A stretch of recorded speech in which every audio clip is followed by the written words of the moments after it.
I'm really hopeful that as we see a change in government soon, it looks like Andy Burnham's going to become the Prime Minister. Nothing against Keir Starmer, but let's hope Andy Burnham takes a close look at this. I know he's been connected to the campaign in the past, so let's hope that that makes a difference. I'm an optimistic person, so let's stay optimistic on that. Just on my way to London to Downing Street for the third Lobular Moon Shot Project silent vigil, calling on the British government to ring-fence £20 million funding for a research project to understand the basic biology of this disease. Lobular breast cancer has been known about for more than 80 years now, but the research is really, really lacking, which means women like me who are diagnosed, there's 22 of us who are diagnosed every single day in the UK, are being badly let down, and we need parity. It's as simple as that.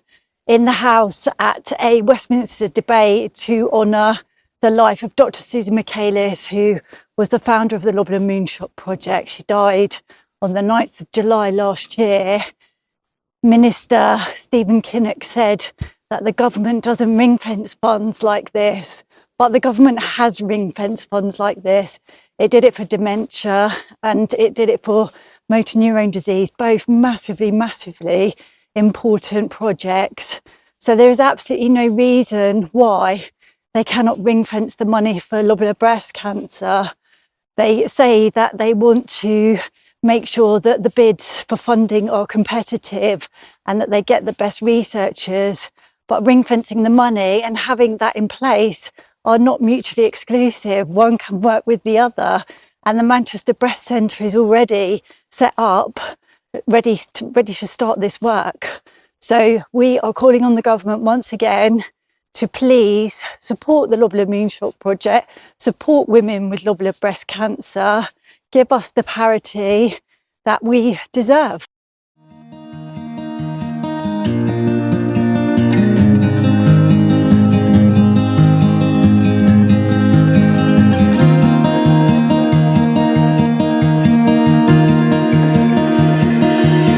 I don't know if I can find my way out.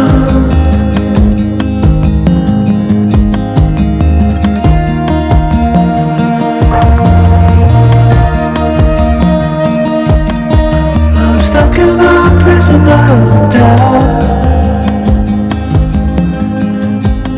in this torture.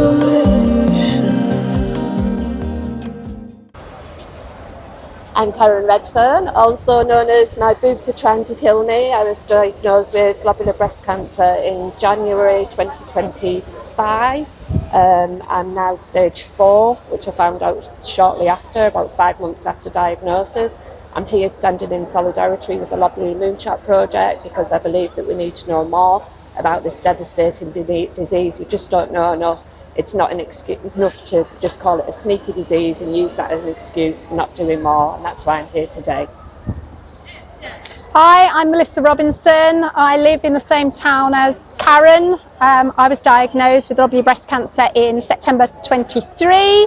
I'm here today because we want to make a difference to all those ladies that are diagnosed with lobular breast cancer, to make sure that we have a specific treatment to treat our disease, which is very different to the more commonly found ductal cancer. So we're calling on Andy Burnham today to really do something about it and make a difference for all of us. Thank you. And everything is growing up, there's no room to live.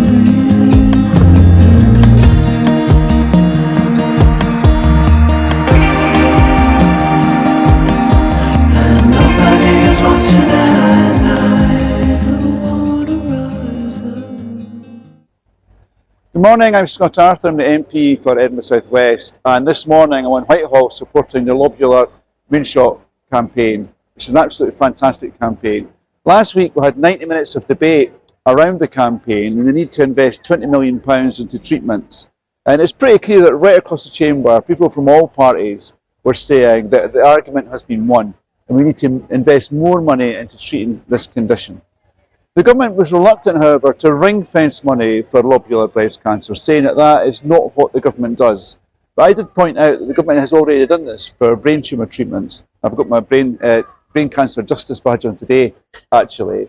So if they're able to do it for brain tumours, why can't they do it for lobular breast cancer? And I think that's a really important question, I think, for all the people who are part of this campaign to ask their MPs. So get writing to your MP.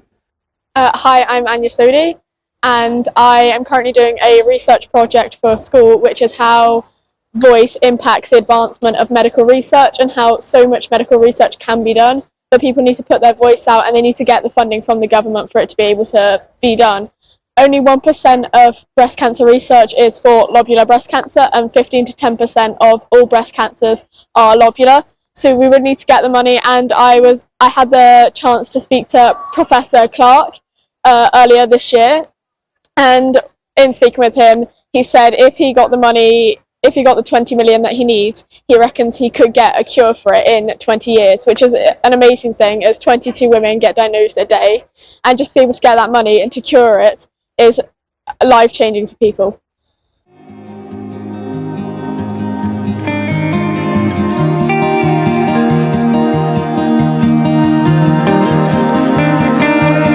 I don't know if I can find my way out.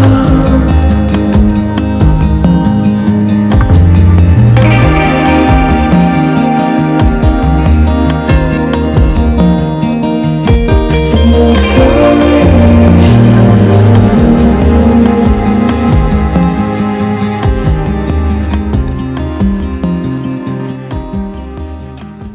I'm Amalia, and I was diagnosed in December 2023 with lobular breast cancer.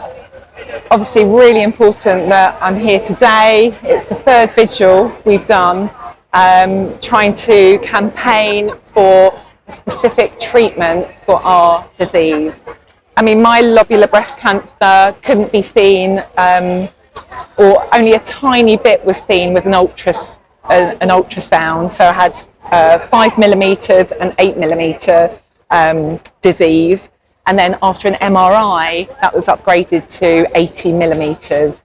So it's really clear that the disease cannot be seen by usual scanning techniques, and then ultimately you're given treatments that are not suitable.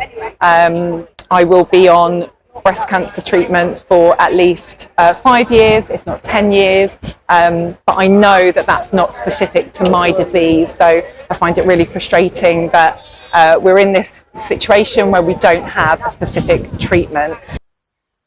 My name is Jane. I was diagnosed with invasive lobular breast cancer in December 2021.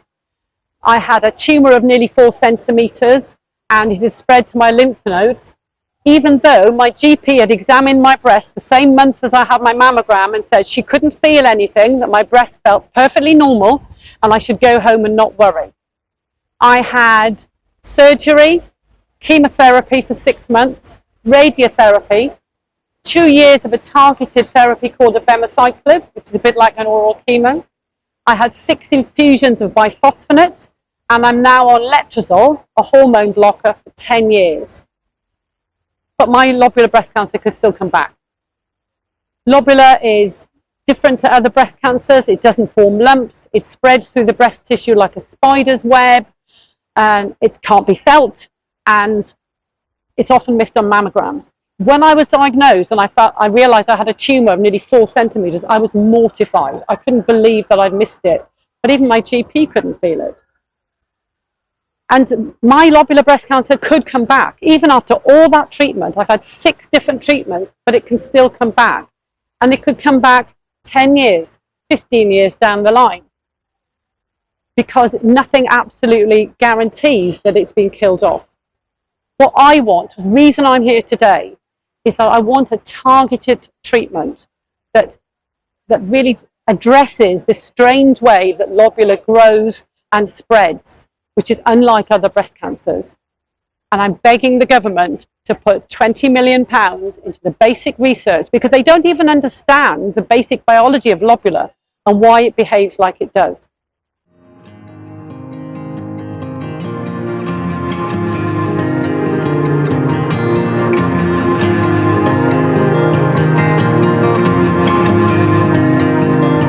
Reaching out, I'm reaching out.